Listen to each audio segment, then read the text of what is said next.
हर्षवर्धन त्रिपाठी, क्योंकि पिछले आंदोलन के समय भी हर्षवर्धन त्रिपाठी आप काफी एक्टिव थे और आपसे बात भी हुई थी।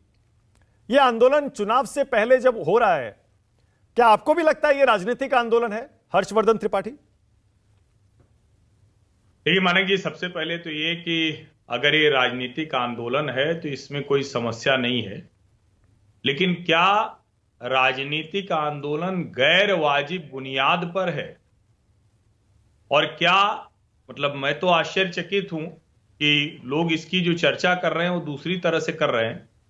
ये आंदोलन की मांग और सारी चीजें तो आगे बात होनी चाहिए। मुझे तो नहीं ध्यान में आता कि कोई आंदोलन करने वाले लोग निकले हों। सरकार का हमने सुना था कि वो घेरेबंदी करती है, वो खूब बैरिकेडिंग करती है, 7 लेयर 5 लेयर, लेकिन आंदोलन करने वाले ट्रैक्टर को फाइटर जेट बनाकर निकले हों, हमने तो ऐसा नहीं देखा।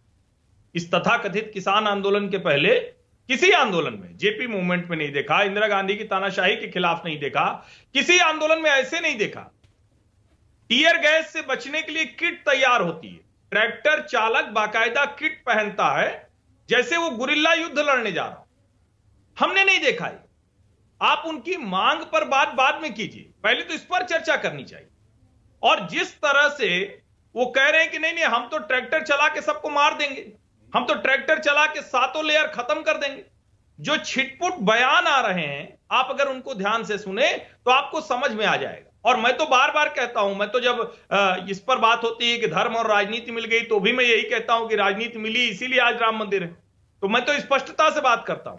लेकिन ये जो आंदोलन है, इसका जो तरीका है, और आपने शुरू में ही बता दिया कि संयुक्त किसान मोर्चा ही इसमें शामिल नहीं, इसमें जितने लोग थे वो धीरे धीरे करके कट गए। अब सवाल यह है कि क्या इस देश में आंदोलन को हिंसक बनाकर सरकार के खिलाफ लड़ने की एक प्रक्रिया शुरू की गई है? क्या सरकार से आंदोलन करके, हम धरना प्रदर्शन सबका लोकतांत्रिक अधिकार है, लेकिन अगर कोई कहे कि ना ना हम तो चल रहे हैं, हम ट्रैक्टर लेके चलेंगे, ये ट्रैक्टर लेके कौन सा आंदोलन होता है? और हमने भी देखा है, बड़ी बड़ी रैलियां देखी हैं, बड़े बड़े आंदोलन देखे हैं, और ये सरकार, कम से कम अभी तक जो देखा है हमने, सरकार की संवेदनशीलता दिखती है कि कृषि मंत्री, वाणिज्य मंत्री और केंद्रीय गृह राज्य मंत्री, ये तीनों चंडीगढ़ जाते हैं मिलने के लिए। हमने नहीं देखा सरकारें बुलाती थी कि अच्छा 5 लोगों का प्रतिनिधिमंडल भेज दो, यहां 3 मंत्रियों का प्रतिनिधिमंडल उनसे बात करने जाता है।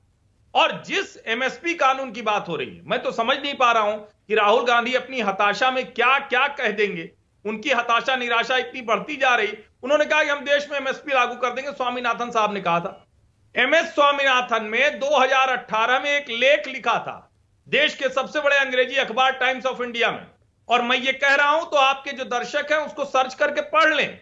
उन्होंने कहा 2014 में नरेंद्र मोदी की सरकार आने के बाद पिछले 4 वर्षों में जितने काम हुए, ये काम हुए 2006 में हमने दे दिया था यूपीए सरकार को, वो उस रिपोर्ट पर बैठे रहे।